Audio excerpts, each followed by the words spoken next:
আসসালামু আলাইকুম, সবাই কেমন আছেন? আবারও চলে আসলাম আপনাদের মাঝে একটি ইউপিএস কিভাবে নেটওয়ার্কিংয়ের আওতায় আনা যায় এই কাজটি আমরা সম্পূর্ণ করেছি তা দেখাতে।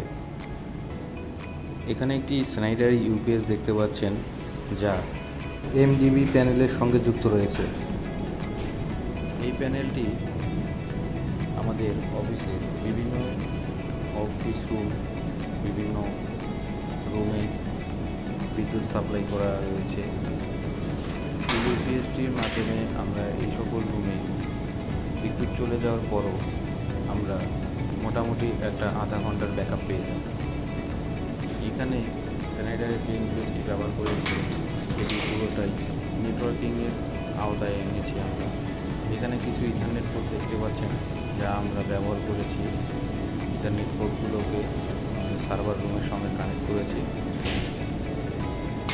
কানেক্ট করার মাধ্যমে এই ইউপিএসটি আমাদের নেটওয়ার্কিংয়ের আওতায় এসেছে, যার ফলে আমরা এই ইউপিএসটিকে কম্পিউটারের মাধ্যমে মনিটরিং করতে পারবো এবং এই ইউপিএসটিতে কোনো কনফিগারেশনের সমস্যা হলে তা আমরা কম্পিউটারের দ্বারাই কনফিগার করতে পারব। ভিডিওটি ভালো লেগে থাকলে অবশ্যই একটি লাইক দিয়ে যাবেন এবং কিছু জানতে কমেন্ট করবেন।